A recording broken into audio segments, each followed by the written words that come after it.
Hey, we're in the third of our series on managing trade-offs or leadership trade-offs. What do we have to give to one thing versus another? And what are we saying yes to and no to? And how do we manage limited time, energy, and resources in a way that we know where to put it? You know, do I put it in A or in B? I can't do both at the same time. If I have a $10,000 to spend, is it going to go 10 here and 0 here, or 10 here and 0 here? But I can't do 10, 10. So we've been talking about how to manage some of these trade-offs. And in this session, we're going to talk about something related to change. And I think is a unique kind of leadership trade-off. And that is our investment in the pace of change versus our investment in the rate of change, or understanding the rate of change. They may seem very similar, but there's actually a difference. One is something that we take action in and that we control, I control. And that is my investment in the pace of change. I get to control how quickly I want to move towards something, or building something, or adding staff, or raising money, or whatever it is we do. But the actual rate of change is something I have to measure. It's reality. I may be pushing things at a certain speed, but the customer or the client or the market or the congregation or the culture is receiving it at a certain pace, or rate, I should say, a certain rate. So I have a pace, but there's a true life rate of change that's taking place, correct? So one thing I control, another thing is what's really happening, and controlled more by the environment, what's really happening. What can I control on the pace of change? I can certainly try to control inputs, what initiatives I take, whether I decide to do a pilot first before launching into major change. Maybe I want to take some sector and try something new in it, not across the whole organization.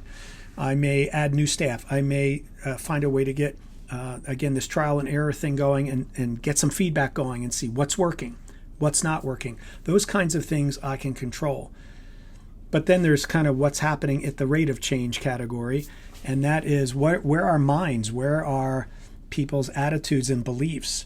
Are we starting to see them using the words we are using? Do we see them thinking the way we want them to think about this? Are they starting to align and understand? Is there a level of understanding of the initiative that we're taking and moving forward? Do they understand the consequences of not moving? Those kinds of things. So we can sort of investigate or spend time assessing the rate at which someone is moving, and we can control the rate at which we push things, but they're not the same. I may be moving at a pretty good speed here, but the receptivity level is slow.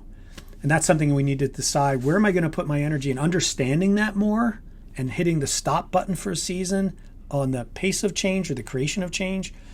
Or am I going to keep moving over here? So some things to measure, like receptivity. How are people owning something? How are people hearing something? How are people processing this change that you're putting forth? So let's measure that receptivity. Survey, interviews, observation, whatever it is, market share, depending on what kind of work you're in, that you're getting or not getting. So one is about activity we're doing, rate of change measures receptivity that's going on. And then finally, there's this sense of asking in the pace of change, what do we do first? How strong do we do it? How clear are we? How soon do we do it? Those things we can control. Those things in the pace of change we can drive, or we can have inputs and impact on. Again, how fast, how strong, how clear, how soon. But on the rate of change that actually is occurring, then we get to look at, well, how deep is this being embraced? How deep is it taking root in the culture, or in the context where our, quote, customer might be? How clear are they? Not how clear are we. We're clear. Are they clear? Do they know what we're trying to do? Do they see it as effective? Is it working for them, not just for us? Is there resistance, and how much? And what do we do with that? How much do we go back over and invest in the pace of change? Do we push more, push faster? Or do we stop or slow down and do what it takes to understand the resistance? Not just say, oh, there's always resistance, but to really go to school on it. So I think this is a real leadership trade-off. Pace of change, rate of actual change. How fast, how slow, how strong, how weak, how will we drive change? Where will we invest when it comes to that? And will we be courageous enough at times to stop that and put the investment over in analyzing the rate of change, to really learn what's going on so we can adjust the pace that we're driving change. I hope you can make that trade-off and learn how to do it, because those are two important things when managing change.